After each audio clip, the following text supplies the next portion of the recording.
আমার নবী মদিনায় যাওয়ার পর রহমাতুল লিল আলামিন তাকায় দেখেন ইহুদিরা এই দিনে মুহররমের 10 তারিখে রোজা রাখে। আল্লাহর নবী ডাক দিয়া বলেন, ও আল্লাহর বান্দারা, কেন তোমরা এই দিনে রোজা রাখো? তোমরাও বুঝি রোজা রাখো? মায়ার নবী এই কথাটা কেন বললেন? কারণ এই রোজাটা জাহিলি যুগের কাফেররাও রাখতো। কেমন দামি রোজা! মুহররমের 10 তারিখের রোজা জাহিলি যুগের কাফেররাও রাখতো। রহমাতুল লিল আলামিন ইসলাম আসার পরে বললেন এই দিনে রোজা বাকি থাকবে, এখন থেকে 10ই মুহররম রোজা রাখবে। আমার নবী এবার মদিনায় যাওয়ার পরে দেখেন মদিনার লোকেরাও 10 তারিখে রোজা রাখে। নবী বলেন, তোমরাও বুঝি রোজা রাখো? আল্লাহর নবীর এই কথা শুনিয়া ইহুদিরা বলে, হা হা, ও পয়গম্বর, আমরাও রোজা রাখি। নবী ডাক দিয়া বলেন, কেন রাখো? আল্লাহর নবীকে বলেন, হাদা ইয়াউমুন নাজ্জাল্লাহু মূসা মিন কওমি ফিরআউন, এই দিনটা এত দামি দিন, হাদা ইয়াউমুন আযীম, এটা এমন দামি দিন, এই দিনে আল্লাহ আমাদের নবী, আমাদের বনি ইসরাইলের পয়গম্বর মূসা নবীকে আল্লাহ ফেরাউনের হাত থেকে আল্লাহ বাঁচায় দিয়েছে। মুসা নবী আল্লাহ তাআলার শুকর আদায়ে ফাসামা মুসা নবী যখন রোজা রেখেছে, আমরাও মুসা নবীর অনুসরণে এই দিনে রোজা রাখি। আল্লাহর নবী ডাক দিয়া বলে, নাহনু আহাক্কু বিমূসা, তোমাদের চাইতে মুসা নবীর আদর্শের অনুসারী আমরা বেশি। তোমরা তো বাহ্যিক মানো, অভ্যন্তরীণ মানো না। আমরা মুসা নবীরে মানি, ঈসা নবীকে মানি, তাওরাত মানি, কোরআন শরীফও মানি। তোমরা তাওরাত মানো না, মুসা নবীকেও মানো না, কিছু মানো কিছু মানো না। কারণ যারা তাওরাত মানবে, মুসা নবীকে মানবে, ওরা তো নবীর আদর্শ সব মেনে নিবে। নবী আসার পরে সব আদর্শ বাদ, আমার নবীর আদর্শই বহাল। আল্লাহর নবী ডাক দিয়া বলেন, তোমরা তো মুসা নবীরে মানো, বাইরে ভিতরে মানো না। আমরা মুসা নবীকেও মানি, তোমরা তাওরাত কিতাব মানো, তবে পুরাটা মানো না, কিছু মানো, বিকৃত কিতাব মানো। আমরা তাওরাতও মানি, আসমানের সব কিতাব মানি, কোরআনও মানি।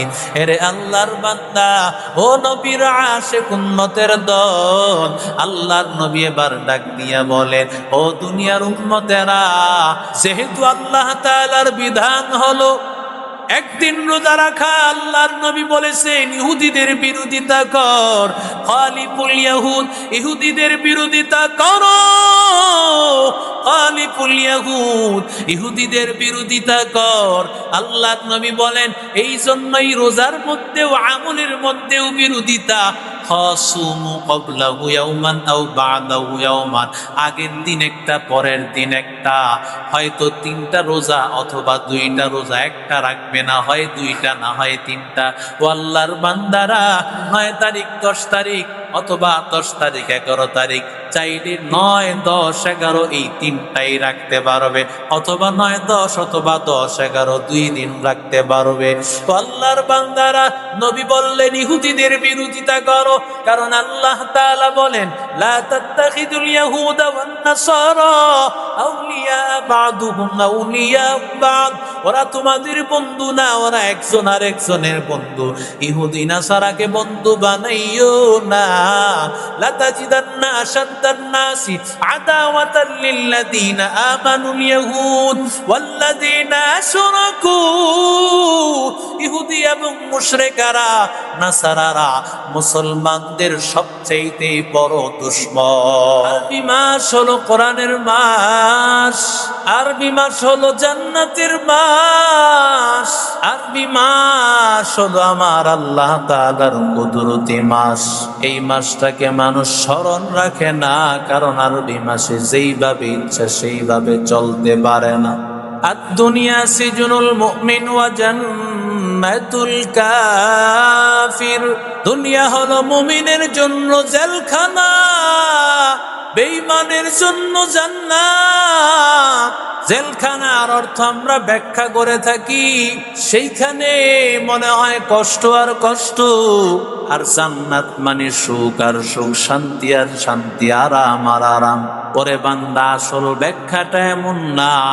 কারণ আমাদের জেলখানাগুলো তেমন প্রধানমন্ত্রীরা, এমপিরা, মন্ত্রীরা সেখানে বসবাস করে, খাবারের অভাব নাই, থাকার কোনো উন্নতির ব্যবস্থার কোনো অভাব নাই, পোশাকের ভালো পোশাকের অভাব নাই, বরং জেলখানায় থাকিয়াও উন্নত ব্যবস্থায় তারা হাজির। ঠিক তাহলে জেলখানা মানে অশান্তি এমনটা না। জেলখানায় সব আছে তবে নিয়ন্ত্রিত, জেলখানায় সব আছে তবে নিয়মের ভিতরে, যুব নিয়মের বাহিরে না। আল্লাহ দুনিয়ার মধ্যে মুমিন মুসলমানকে আল্লাহ দুনিয়াতে পাঠায়, মুমিন মুসলমানকে আল্লাহ ডাক দিয়া বলেন তোমার জন্য দুনিয়াতে চলবা, তোমার নিয়মের মধ্যে চলতে হবে, শৃঙ্খলার মধ্যে চলতে হবে, যেইভাবে ইচ্ছা সেইভাবে চলা যাবে না। কারণ মুমিন মুসলমান যেইভাবে ইচ্ছা সেইভাবে চলতে পারে না, যা ইচ্ছা তাই খেতে পারে না, কোনটা হালাল কোনটা হারাম দেখে খেতে হবে, যা ইচ্ছা তা দেখা যাবে না, কোনটা দেখা হালাল কোনটা হারাম, কোন রাস্তায় চলা হালাল কোন রাস্তায় চলা হারাম। মুসলমান যেইভাবে ইচ্ছা সেইভাবে চলতে পারে না। কোন খাবার আল্লাহ বলেছে বান্দা খা, ওই খাবারটা খাওয়া যাবে, কোন দিকে আল্লাহ বলেছে তাকা, ওই দিকে তাকানো যাবে। আল্লাহ তাআলার হুকুম, আল্লাহর গোলাম, সব দিকে নজর দেওয়া যাবে না, আল্লাহর বিধান। জেলখানার মধ্যে যেমন নিয়ম, আল্লাহ দুনিয়ার মধ্যে মানুষকে নিয়ম দিয়েছে, শান্তির মধ্যেই নিয়ম, নিয়ম মানিয়াই শান্তি। যারা হারাম দিকে নজর করে না, হারাম খাবার খায় না, হারাম জিনিস ধরে না, হারাম দিকে পা বাড়ায় না, বলে তো তারা যারা হারাম পথে আছে ইহুদি খ্রিস্টান বেঈমান বেনামাজি, তাদের চাইতে নামাজি বান্দারা সুখে না অশান্তিতে, সব চাইতে সুখে। কথা বল না কেন? শুধু সুখ না, বরং সব চাইতে সুখ শান্তি আল্লাহ দান করেছেন ইমানদার নামাজি আল্লাহর গোলাম, নামাজি আল্লাহর বান্দা যুবক। আল্লাহ তাআলা দুনিয়ার মধ্যে নিয়ম আল্লাহ দান করেছেন। দুনিয়াটা হলো জেলখানা মুমিনের জন্য, তার মানে কষ্ট না, না, বরং নিয়মের মধ্যে চলবে। আর কাফেরের জন্য জান্নাত, মানে জান্নাতে যেইভাবে ইচ্ছা সেইভাবে চলা যায়, নিয়ম মানা লাগে না। কারণ জান্নাতে যখন চাইবে খাবে, যা চাইবে তাই খাবে, যা চাইবে তাই ধরে ফেলবে, যেদিকে ইচ্ছা সেদিকেই পা বাড়াবে, যেদিকে ইচ্ছা সেদিকে হাত বাড়াইবে। আল্লাহর বান্দা যুবক, আল্লাহ তাআলা মুমিনের জন্য এটা দুনিয়াতে করেন নাই, কাফেরের জন্য করেছেন। কারণ ওদের জন্য এটাই হলো আসল জায়গা, জান্নাতে ওরা কিছুই পাবে না। এজন্য যত ইচ্ছা এখানেই ওরা আনন্দ ফুর্তি করে, ঠিক কিনা?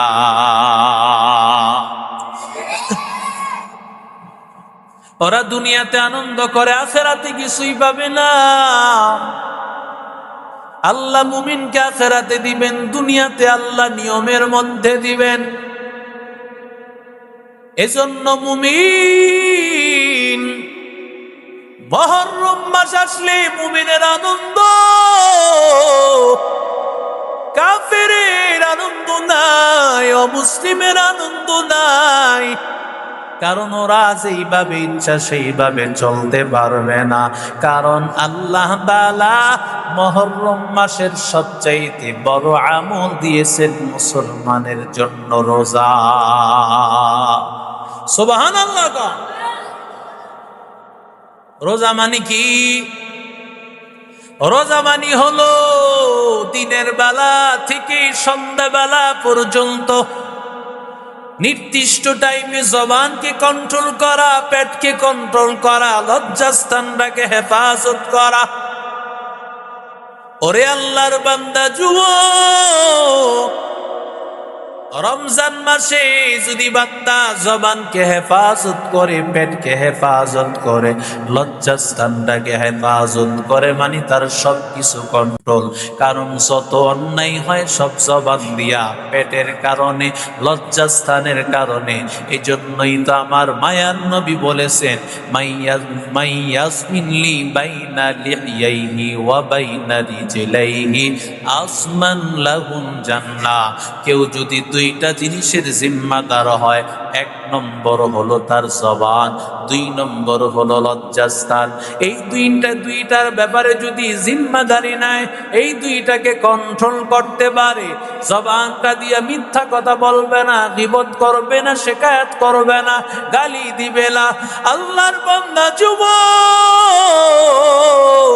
এই জবানটাকে কন্ট্রোল করে দিবে। আল্লাহ তাআলা যদি যেই বান্দা জবানটাকে হেফাজত করবে, লজ্জাস্থানটাকে হেফাজত করবে, রাহমাতুল লিল আলামিন বলেন, আমি আল্লাহ তাআলার পক্ষ থেকে ওই বান্দার জন্য জান্নাতের জিম্মাদার। আশুরার মধ্যে রোজা দিয়া বুঝাইছেন যে আশুরা এমন জিনিস যে আশুরার মধ্যে চাইলেই মন মতো তুমি চলতে পারবে না। যেমন আশুরার মধ্যে 10ই মুহররম হযরত হুসাইন রাদিয়াল্লাহু তাআলা আনহু সহ শুহাদায়ে কারবালার প্রান্তরে পানি পানি বলে চিৎকার করেছে। সেই ময়দানে মানুষ পানি পায় নাই, পানির কারণে কষ্ট করে মারা গিয়েছে। এজন্য ওই দিন মানুষ শরবত নিয়ে ঘুরে। বলেন তো, ওই দিন কি রোজা রাখার দিন নাকি ওই দিন মানুষকে পানি বিতরণ করার দিন? ওই দিন তো পানি বিতরণ করবে না, কারণ মুসলমান ওই দিন রোজা রেখে আল্লাহ সন্তুষ্টি অর্জন করবে। যেই লোকেরা মিষ্টি শরবত বানায় বিতরণ করে, কেন? কারণ এই দিন হুসাইন পায় নাই পানি, এজন্য মানুষকে পানি পান করায়। আল্লাহ রসুল বলেন, তুমি মুসলমান উম্মত হতে পারো নাই। কেউ যদি ওই দিন খিচুড়ি পাকায়া, এইভাবে বলে কিছু মানুষ আছে মুহররমের আশুরার দিনের খিচুড়ি পাকাইবে, এই জন্য ঘরে ঘরে গিয়া চাল ডাল পেঁয়াজ তেল এগুলো সংগ্রহ করে ওই দিন খিচুড়ি পাকায়। বলেন তো, ওই দিন হলো মুসলমানের রোজার দিন। ওই দিন মুসলমান তো এইভাবে খায়া আনন্দ করবে না, বরং মুসলমান ওই দিন রোজা রেখে আল্লাহ তাআলার শুকরিয়া আদায় করবে। ওই দিন মুসলমান আল্লাহ তাআলার কাছে রোনাজারি করবে রোজা রেখে। ঠিক কিনা জোরে বলেন? রোজা রেখে মিথ্যা কথা বলা যায় না, রোজা রেখে এইভাবে বিলাপ করা যায় না। রাসূল বলেছেন, লাআনাল্লাহু আন-নাহিয়া ওয়াল মুস্তামিআ। যেই লোক বিলাপ করে, যে বিলাপ শুনে, দুইজনের উপর লানত, দুইজনের উপর আল্লাহ তাআলার অভিশাপ। এই আশুরার দিনকে কেন্দ্র করে অনেক মানুষ বিলাপ করার জন্য এমন লোক ভাড়া করে আনে। রাসূল বলেছেন, যারা বিলাপ করবে, যারা বিলাপ শুনবে, সব লোকের উপর আল্লাহর লানত, আল্লাহর অভিশাপ। এরে আল্লাহর বান্দা, এরে যুবক, লাইসা মিন্না মান লাতামাল খুদুদ ওয়া শাক্কাল জুয়ুব ওয়া দাআ বিদাওয়াতিল জাহিলিয়া। এই দিনকে কেন্দ্র করিয়া কিছু মানুষকে দেখা যায়, ওরা নিজেদের শরীরের উপর আঘাত করে, গালের উপর আঘাত করে, হায় হতাশ করিয়া গালে আঘাত করে এবং জামা ছিঁড়িয়া ফেলে।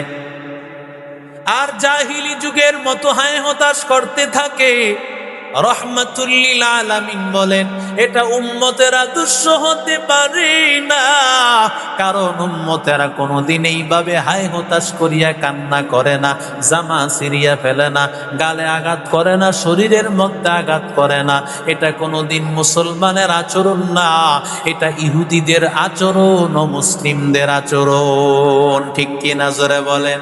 মুসলমান ইমানদার আল্লাহর গোলাম ও আল্লাহর বান্দা যুবক, আল্লাহ তাআলা ইহুদিদের একটা আদর্শ ছিল, দিরা যদি কোনো গুনাহ করত, আল্লাহ তাআলার পক্ষ থেকে বিধান, হাত দিয়ে অন্যায় করেছে, আল্লাহর পক্ষ থেকে বিধান হতো এই হাতটারে গেলা। যদি পা দিয়ে অন্যায় করেছে, পা টারে গেলে, যদি জবান দিয়া গুনাহ করেছে, অন্যায় করেছে, জবান কেটে ফেলা, চোখ দিয়ে অন্যায় করেছে, চোখ গেলা, মাথা দিয়ে অন্যায় করেছে, মাথা গেলা, এটাই ছিল তাদের সমাধান। কিন্তু রহমাতুল লিল আলামিন দুনিয়াতে আসার পরে এ আদর্শ আর বাকি নাই। আমার নবী আসার পরে উম্মতের জন্য রহমত, মুসলমানের জন্য রহমত, কাফের বেঈমানের জন্য রহমত। আমার নবী পশু পাখির জন্য রহমত। আমার নবী আসার পরে রহমতের নবী দুনিয়াতে আসার পর, আমার নবী আসার পর উম্মতেরা গুনাহ করবে, আল্লাহ তাআলা উম্মতকে এমন আযাব দিবেন না, এমন গজব দিবেন না, বরং উম্মতেরা যখন কোনো গুনাহ করবে, গুনাহ করার পরে আল্লাহর কাছে তওবা করতে দেরি হবে, আমার আল্লাহর সাথে সাথে মাফ করতে দেরি হবে না। এরে আল্লাহর বান্দা, এরে যুবক, ও নবীর আশিক উম্মতের দল, আল্লাহ তাআলা দুনিয়ার মুমিন মুসলমানকে একজন আরেকজনের জন্য ভাই। আল্লাহু ওয়ালিয়ুল্লাযীনা আমানু,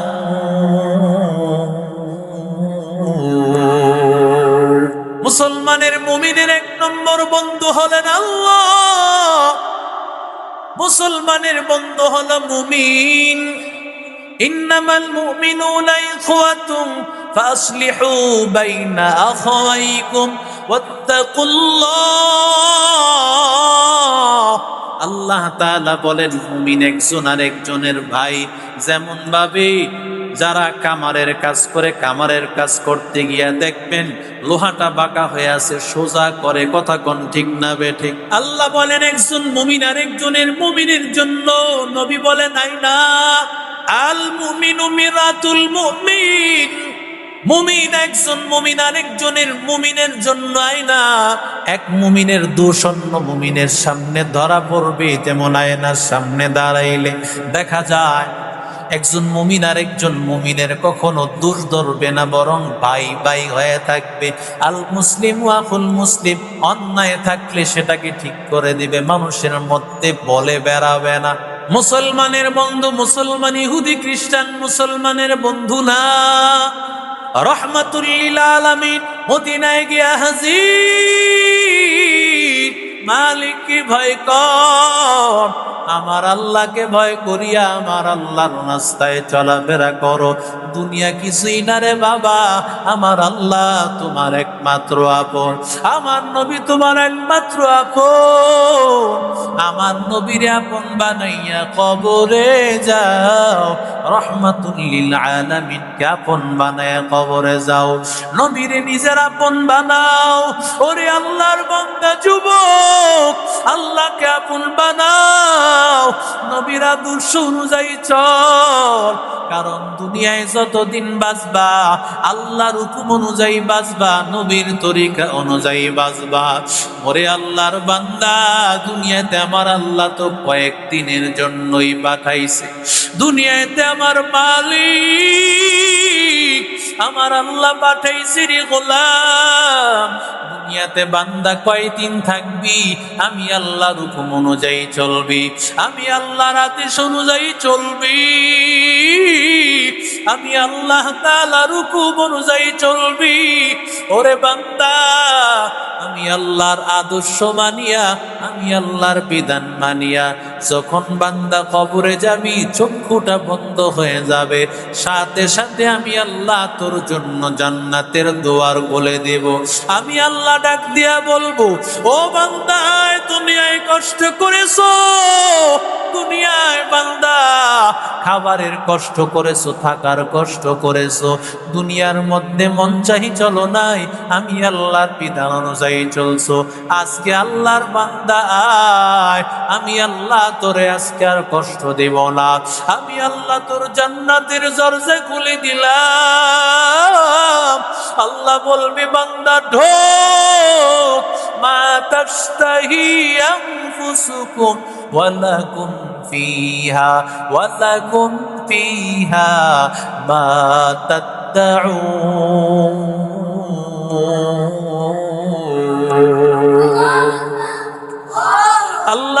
তাআলা বলেন, ওরে বান্দা, তোর জন্য জান্নাতের সব নিয়ামত আমি আল্লাহ খুলে দিব। আমি আল্লাহ তোরে না চাইতে আমি আল্লাহ সব কিছু আমি আল্লাহ তোকে দিয়া দিব। তোর জন্য খাবারের কোনো অভাব থাকবে না, থাকার অভাব থাকবে না। আমি আল্লাহ সব নিয়ামতের রাস্তা খুলে দিব। আমি আল্লাহ তাআলা তোর জন্য সব ব্যবস্থা করে দেব। এরে আল্লাহর বান্দারা, আমার মালিককে ভয় কর। রহমাতুল লিল আলামিনের আদর্শটা নিজের জীবনে ঢুকাইয়া দাও। নবীর আদর্শটা নিজের জীবনে ফিট করো। নবীর আদর্শটা 3.5 হাত বডিতে ফিট করো। ওরে বান্দা, যদি আমার মদিনাওয়ালা নবীরে আপন বানাইতে পারো, আল্লাহর বান্দা, চক্ষুটা বন্ধ হইতে দেরি হবে, তোমার জান্নাতে যাইতে আর দেরি হবে না।